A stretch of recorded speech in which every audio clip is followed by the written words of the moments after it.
On continue donc le capot de l'entreprise après l'intelligence artificielle, les achats. Justement, il parlait du procurement. Tiens, Romain, notre expert intelligence artificielle de Dataiku. Olivier Weinstock est avec nous. Bonjour Olivier. Bonjour Stéphane. Agile Bayer, cabinet de conseil en achat opérationnel. Je ne sais pas ce que c'est que... C'est le cabinet qui est opérationnel ou les achats qui sont opérationnels? Les deux. Ça veut dire qu'on donne des conseils stratégiques, mais on est capable de les mettre en place d'une façon concrète chez les clients. Wow. Il y a des achats pas opérationnels? On peut être dans les gens qui réfléchissent. Le conseil stratégique, ce sont des gens qui vous feront des beaux slides avec des plans. Mais nous, on dit les plans, on vous les met en place d'une façon opérationnelle avec des vrais gens qui viennent traiter les petits et les gros sujets. Intéressant d'ailleurs, parce que c'est dans votre étude, c'est les gens qui réfléchissent, donc en gros, globalement, qui font pas grand-chose, pardon de le dire comme ça. Non, mais ça va commencer à toucher les achats au fur et à mesure. Parce que là, c'est quoi la proportion? Alors attendez, parce que j'ai tout marqué justement. Mais il y a une proportion de plus en plus importante de direction achat qui monte maintenant jusqu'au COMEX. Voilà, tout à fait. Et ça fait 10 ans qu'on voit que progressivement, plus ça va, plus les achats sont membres du comité de direction. C'est assez logique. Aujourd'hui, quand on vend pour 100, il y en a à peu près 60 qui sont des achats et 30 qui sont des ressources humaines. Ouais, c'est ça. En d'autres termes, les achats, en général, ont un poids financier qui est 2 fois plus important que les salaires et les ressources humaines. Donc on comprend que le rôle stratégique augmente de plus en plus et le Covid et la crise a été absolument génial pour ça. Alors vas-y, on s'est rendu compte que les achats étaient un métier. Je vais vous prendre un exemple très simple qui était très amusant. Vous vous souvenez que le gouvernement, l'État a eu du mal à trouver des masques. Et du jour au lendemain, toute la grande distribution avait des masques alors que l'État a eu du mal. Bon, les achats de l'État se professionnalisent de plus en plus. Mais c'est deux métiers. Il faut, voilà. Et encore une fois, pareil pour les vaccins. Vous vous dites, en plus, vous avez, j'en sais rien, moi, si vous voulez rester dans le domaine public, je sais pas, passer un coup de fil à Géodis, ouais. C'est la SNCF, ça, voilà. Enfin, il y a des gens qui savent faire, quoi.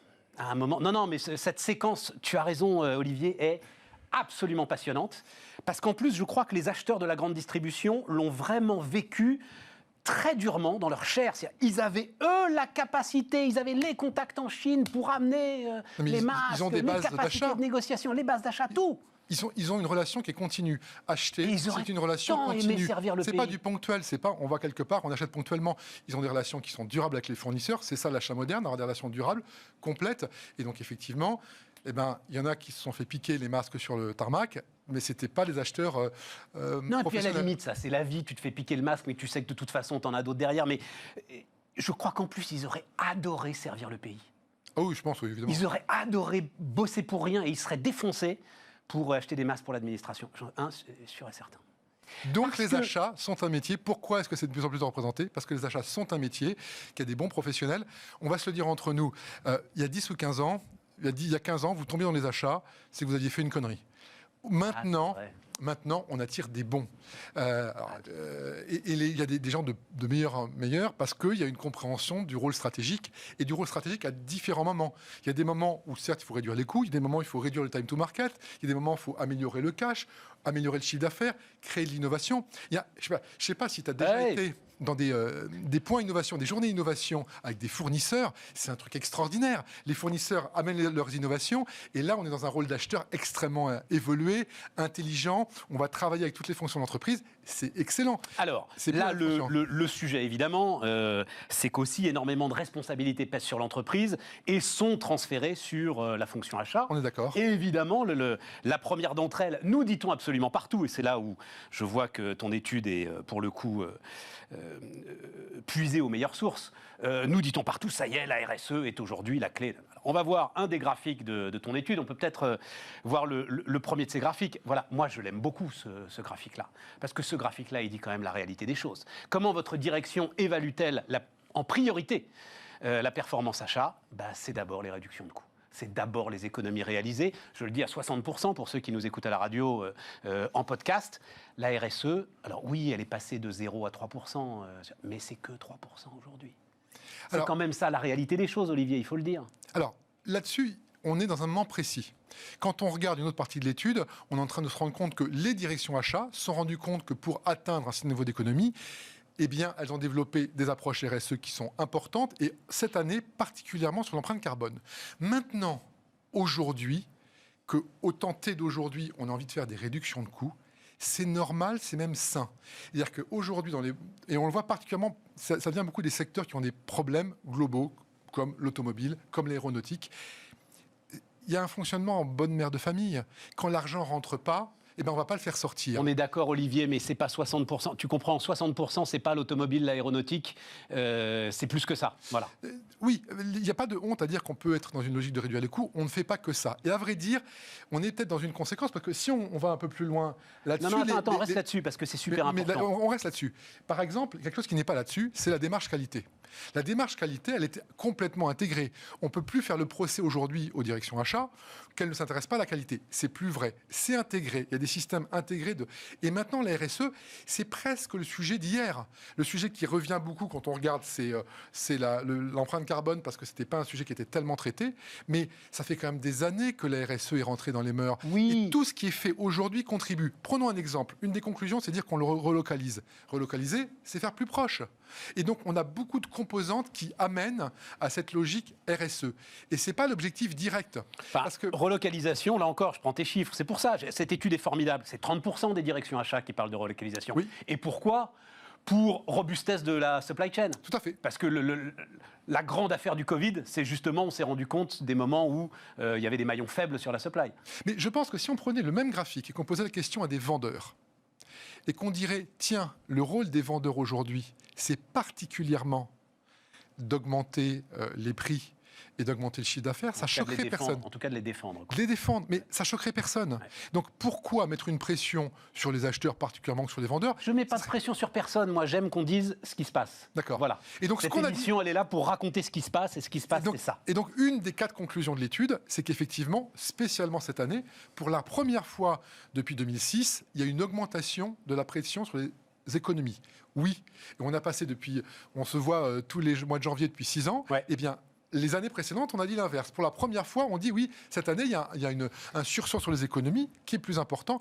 Et c'est sain. Et en fait, pourquoi ? Parce que dans une supply chain, les économies vont être partagées à tous les niveaux de la supply chain, ce qui est logique. Là où c'est important pour ceux qui nous écoutent et qui nous regardent, c'est que quelques économistes préviennent que le fameux monde d'après pourrait être finalement beaucoup plus dur et un capitalisme beaucoup plus dur que le monde d'avant, contrairement à tout ce qui peut s'écrire. Voilà.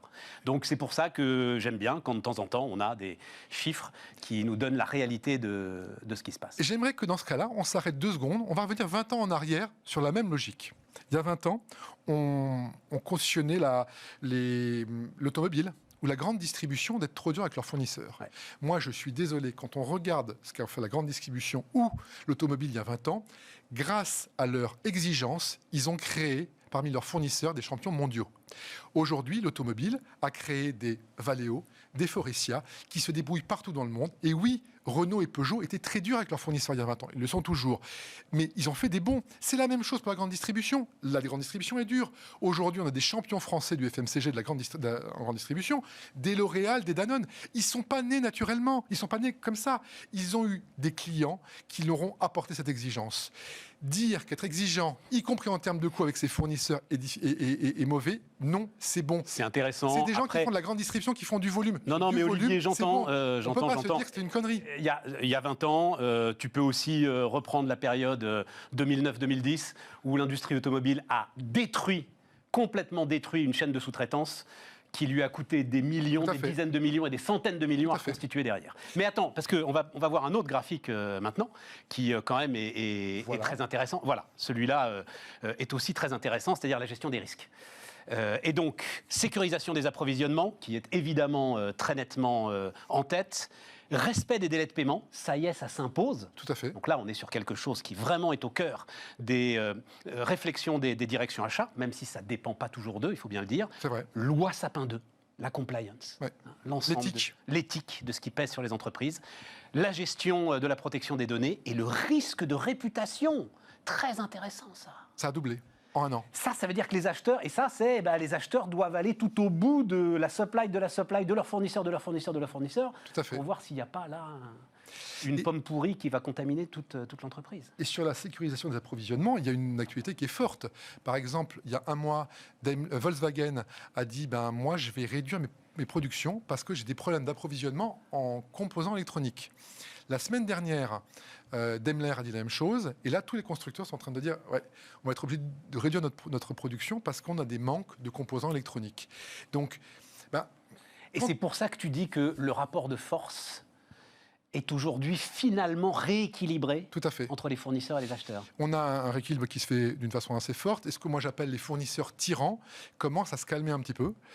C'est un nouveau terme qu'on a utilisé cette fois-ci, des fournisseurs tyrans, parce qu'il y a des fournisseurs tyrans d'une manière ou d'une autre. C'est-à-dire ceux qui sont en monopole, ceux qui sont en quasi-monopole, ou ceux qui savent que même s'il y a de la compétition, le coût de changement de fournisseur est trop important ou trop lourd. Si aujourd'hui vous avez un ERP et que cet ERP vous l'avez depuis 10 ans, eh bien même s'il y a des concurrents, changer de RP, c'est impossible. Et donc, il peut y avoir mais c'est vrai sur la matière première. Si vous avez testé une matière première et que ça a pris 1 an, vous ne changez pas de matière première. Monsieur Oracle, bienvenue. Bon. Non, c'est tous les logiciels, on va dire. Tous les logiciels en général, non, mais vous avez parfaitement raison. C'est bien le sujet. Et donc, ça arrive. Alors après, mais c'est beaucoup un sujet lié à la tech, ça, ces fournisseurs tyrans. Non, pas obligatoirement. Non, parce que sur les matières premières, ça peut être le cas. Quand on voit les matières les plus difficiles, c'est la matière première, c'est l'acier où il y a des soucis. La tech, c'est un petit peu plus calmé ces temps-ci. Mais évidemment, aujourd'hui, et c'est la grande obsession des directions achats, c'est de sécuriser, d'avoir les produits. Et le coût, je suis désolé, le coût, c'est une problématique pour certains d'entre eux. Mais je pense que la tendance de fond à avoir une pression moins importante sur les coûts, l'année prochaine, on en reparle. Et je pense que là, on a un pic parce qu'il faut passer la vague. Mais la tendance qu'on voit depuis des années continuera. Il nous reste 30 secondes, Olivier. Un point important, parce que justement, on va en parler maintenant. Autour du télétravail, les acheteurs s'inquiètent un peu. Déficit d'innovation du fait du télétravail. Réponse en 20 secondes. C'est simple. La question qu'on s'est posée, c'est est-ce que le fait de ne plus être en contact direct, d'être distancié, avait un impact sur le business ? Et on se rend compte pour un service achat sur 4, on voit ça donc dans l'étude Agile Buyer CNA, on voit que très clairement, ils ont du mal à amener des nouveaux fournisseurs parce qu'on travaille main dans la main, on travaille en proximité quand on va avoir des nouveaux fournisseurs, des nouveaux produits. Et effectivement, pour un quart d'entre eux, c'est difficile d'apporter des nouveaux fournisseurs ou des nouveaux produits ou des nouveaux services. Olivier Weinstock, donc Agile Buyer, était notre invité sur Bismart. À bientôt, Olivier. On reparlera de tout ça et même avant. Pas obligé. Oui, voilà, c'est ça. On n'est pas obligé d'attendre. On retrouve l'étude sur notre site. Le mois de janvier. On retrouve l'étude sur le site Agile.